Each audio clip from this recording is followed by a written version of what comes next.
नमस्कार। आजिर एही विश्लेषणरे आसंतु एक गभीर प्रश्नर सामना करिबा। प्रश्नटी हेला शांति पाई केते स्वाधीनता त्याग करा जाई पारे। जानती एही गोटिए प्रश्न ही महान दार्शनिक थॉमस हॉब्स को बहुत दिन धरी चिंतित करी रखिथिला। अच्छा, ए प्रश्नगुड़िक शुणिबाकू बहुत साधारण लागिपारे नोय कि? हेले जानिछंती एही साधारण प्रश्न ही दार्शनिक थॉमस हॉब्स को पूरा व्यस्त करी रखिथिला। से प्रकृତରେ जानिबाकू चाहुथिले जे गोटे समाज केमिति काम करे आउ सबुठु जरूरी कथा हैला एहा काहेकि भांगी पड़े। हाँ, तेबे हॉब्स को चिंताधारा को ठीक भावे बुझिबा कहले आमकू प्रथमे से रहुथिबा समय को देखिबाकू पड़िबो। कल्पना करंतु से एमिति एक जुगरे बंचुथिले जेतेबेले इंग्लैंड गृहयुद्धर न्यारे जळुथिला आउ एही भयंकर अराजकता ही तांकर समस्त राजनैतिक दर्शनर मूलदुआ पकाइथिला। देखुंतु सेई समयरे राजांक शासनकू सीधासळख ईश्वरंक इच्छा बोली धरा जाउथिला, किंतु हॉब्स ए परंपरा को भांगिबकू चाहिए। से भाविले ना आमे धर्म बदलरे विज्ञान और तर्क व्यवहार करिबा। तांकर लक्ष्य थिला राजनीतिर एमिति किछि स्थायी नियम खोजिबा जहा सबु समयरे और समस्तंक पई प्रयोज्य हेबो।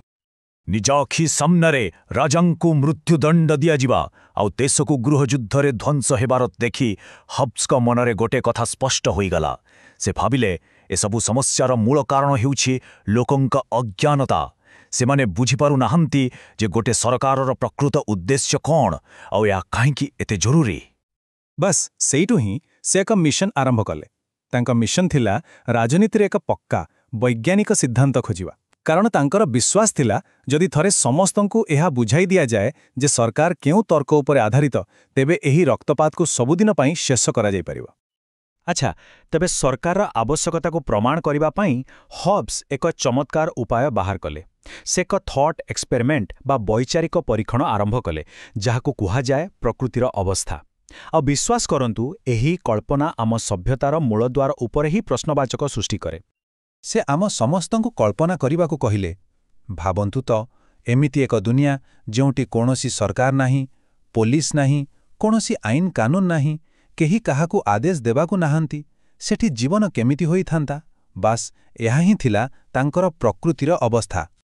भाबंतु एही काल्पनिक दुनियारे जेतेबेले कोनोसी नियम ही नाही सेतेबेले सबुठु बड़ लक्ष्य कौन हेबो? केवल बंची रहिबो। एहार सीधासळख अर्थ हेला निजकू बंचिबा पई जहा किछि करिबा दरकार ताहा करिबार प्राकृतिक अधिकार समस्तंक पाखरे अछि। हॉब्सको मतरे एही अवस्थारे मनिष दुईटी मौलिक जिनिस द्वारा ही चालित हुए। गोटिए हेला सुख एवं आनंद देउथिबा जिनिस पाइबार इच्छा, आउ अन्यटी हेला दुख ओ जंत्रणारू दूरेई रहिबार प्रवृत्ति। किंतु एठी गोटे बड़ कथा अछि। शक्ति दृष्टिरू समस्ते प्राय समान, कारण जणे दुर्बल लोक मध्य बुद्धि खटेई जणे बलवान लोक को मारी देई पारे। तेबे टिके चिंता करंतु जेतेबेले समस्ते समान शक्तिशाली आउ समस्ते सेही सीमित संबल जेमिति कि खाद्य पानी आश्रय पई चेष्टा करूछंती, सेतेबेले कौन हेबो?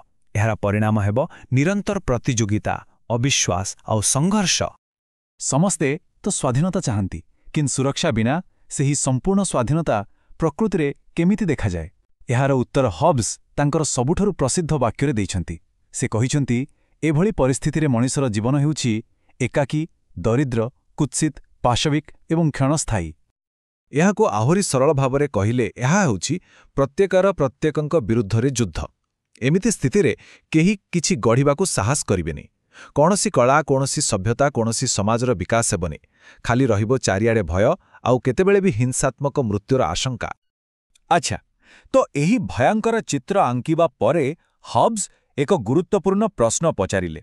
जदि मनिष एते बुद्धिमान तेबे कौन से निज तर्क व्यवहार करी एही दुस्वप्नरू बाहरिबार रास्ता खोजी पारिबनी? उत्तर हेउछि हाँ, पारिब। आउ सेही रास्ता ही हेउछि सामाजिक चुक्ति। हॉब्स जुक्ति देले जे लोकमाने निजर विवेक व्यवहार करी किछि प्राकृतिक नियम आविष्कार करिवे। एगुड़िक कोनोसी बहिरे लेखाथिबा नियम नुहे, बरं एहा हेउछि कॉमन सेंस बा साधारण बुद्धि। जेमिति कि जदि बंची रहिबाकू हेबो तेबे सबुबेले लड़ाई करिबा बदलरे शांति खोजिबाटा ही भल। एबे देखंतु एही पूरा प्रक्रियाटा केते तर्कसंगत। प्रथमे आसे शांति खोजिबार इच्छा, किंतु शांति पाई समस्तंकु निजर किछि अधिकार त्याग करिबाकू पड़िबो। आउ समस्ते जेमिति निज निज अधिकार त्याग करिवे ଏକଥାକୁ ସୁନିଶ୍ଚିତ କରିବା ପାଇଁ ସେମାନେ ସେହି ସବୁ ଅଧିକାରକୁ ଏକ ଶକ୍ତିଶାଳୀ କର୍ତ୍ତୃପକ୍ଷ ହାତରେ ଦେଇଦେବେ।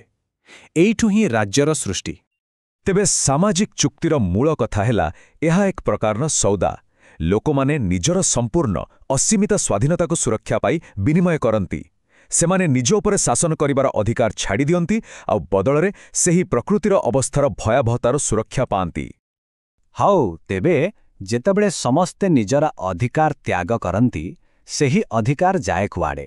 ସେହି ସମସ୍ତ ଶକ୍ତି ଏକାଠି ହୋଇ ଗୋଟିଏ କେନ୍ଦ୍ରୀୟ କର୍ତ୍ତୃପକ୍ଷକୁ ଦିଆଯାଏ, ଯାହାକୁ ହବ୍ସ କହିଛନ୍ତି ସାର୍ବଭୌମ। ଆଉ ଏହି ସାର୍ବଭୌମ ଶାସକଙ୍କ ଶକ୍ତି କେତେ, ଆସନ୍ତୁ ଦେଖିବା। ଏଠି ଗୋଟେ ବହୁତ ଗୁରୁତ୍ୱପୂର୍ଣ୍ଣ କଥା ବୁଝିବା ଦରକାର। ଏହି ଚୁକ୍ତି ଲୋକମାନେ କୌଣସି ରାଜା ବା ଶାସକ ସହିତ କରନ୍ତି ନାହିଁ, ବରଂ ଲୋକମାନେ ପରସ୍ପର ମଧ୍ୟରେ ଏକ ଚୁକ୍ତି କରନ୍ତି ଯେ ସେମାନେ ଏକ ଶାସକ ସୃଷ୍ଟି କରିବେ ଏବଂ ତାର ଆଜ୍ଞା ପାଳନ କରିବେ। ଦେଖନ୍ତୁ, ଏହା ଏକ ବହୁତ ବଡ଼ କଥା। ଏହାର ଅର୍ଥ ଶାସକ ଏହି ଚୁକ୍ତିର ଫଳ, କିନ୍ତୁ ସେ ନିଜେ ଏହି ଚୁକ୍ତିର ଅଂଶ ନୁହେଁ। ତେଣୁ ସେ ଚୁକ୍ତିର କୌଣସି ସର୍ତ୍ତ ଦ୍ୱାରା ବାଧ୍ୟ ନୁହେଁ। ହବ୍ସଙ୍କ ପାଇଁ ଏହି ସାର୍ବଭୌମ ଶାସକଙ୍କ ଶକ୍ତିକୁ ଭାଗ କରିବା ବା କମ୍ କରିବା ହେଉଛି ସବୁଠୁ ବଡ଼ ଭୁଲ। କାରଣ ଯଦି ଶାସକର କ୍ଷମତା ଉପରେ କେହି ପ୍ରଶ୍ନ ଉଠେଇଲା, ତାହେଲେ ପୁଣି ବିବାଦ ଆରମ୍ଭ ହେବ ଆଉ ସମାଜ ପୁଣି ଥରେ ସେହି ଭୟଙ୍କର ପ୍ରକୃତିର ଅବସ୍ଥାକୁ ଫେରିଯିବାର ବିପଦ ରହିଛି। ହଉ, ତେବେ ଏହିସବୁ ଆଲୋଚନା ପରେ ଆସନ୍ତୁ ଆମର ମୂଳ ପ୍ରଶ୍ନକୁ ଫେରିବା। ଯଦି ଶାସକ ଏତେ ଶକ୍ତିଶାଳୀ, ତେବେ ଆମେ ତାର ଆଜ୍ଞା କାହିଁକି ମାନିବା? ହବ୍ସଙ୍କ ପାଇଁ ଏହାର ଉତ୍ତର ଏକଦମ ସ୍ପଷ୍ଟ ଥିଲା। ସେ କହିଲେ, ଆମେ ମାନିବା କାରଣ ଏହା ହିଁ ହେଉଛି ଶାନ୍ତି ପାଇଁ ଆମେ ଦେଉଥିବା ମୂଲ୍ୟ। ଏହି ଟେବୁଲରେ ଦିଆଯାଇଥିବା ପସନ୍ଦକୁ ଟିକେ ଦେଖନ୍ତୁ। ଗୋଟିଏ ପଟେ ଅଛି ସମ୍ପୂର୍ଣ୍ଣ ସ୍ୱାଧୀନତା, କିନ୍ତୁ ତା ସାଙ୍ଗକୁ ଅଛି ନିରନ୍ତର ଭୟ ଏବଂ ମୃତ୍ୟୁର ଆଶଙ୍କା। ଅନ୍ୟପଟେ ଅଛି ସୀମିତ ସ୍ୱାଧୀନତା, କିନ୍ତୁ ତା ବଦଳରେ ମିଳୁଛି ସୁରକ୍ଷା ଏବଂ ଶୃଙ୍ଖଳା। ହବ୍ସଙ୍କ ପାଇଁ ଏହି ପସନ୍ଦ ଏକଦମ ସ୍ପଷ୍ଟ ଥିଲା। ତାଙ୍କ ମତରେ ଏକ ଅପୂର୍ଣ୍ଣ ଶାସନ ମଧ୍ୟ ସମ୍ପୂର୍ଣ୍ଣ ଅରାଜକତାଠାରୁ ଶ୍ରେଷ୍ଠକର।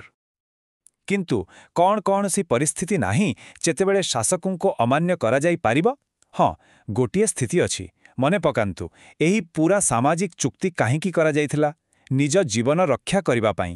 ତେଣୁ ଯଦି ଶାସକ ନିଜେ ହିଁ କାହାର ଜୀବନ ପ୍ରତି ବିପଦ ସୃଷ୍ଟି କରେ, ତେବେ ତାର ଆଜ୍ଞା ପାଳନ କରିବାର କୌଣସି ବାଧ୍ୟବାଧକତା ନାହିଁ, କାରଣ ଆତ୍ମରକ୍ଷାର ଏହି ମୌଳିକ ଅଧିକାର କେବେ ବି ତ୍ୟାଗ କରାଯାଇନଥିଲା। ଆଉ ଶେଷରେ ହବ୍ସ ଆମ ସମସ୍ତଙ୍କ ପାଇଁ ଏହି ଶକ୍ତିଶାଳୀ ପ୍ରଶ୍ନଟିକୁ ଛାଡ଼ି ଯାଇଛନ୍ତି। ସମ୍ପୂର୍ଣ୍ଣ ସୁରକ୍ଷା ପାଇଁ କ'ଣ ସମ୍ପୂର୍ଣ୍ଣ ଆଜ୍ଞାକାରିତା ଏକ ଉଚିତ ମୂଲ୍ୟ?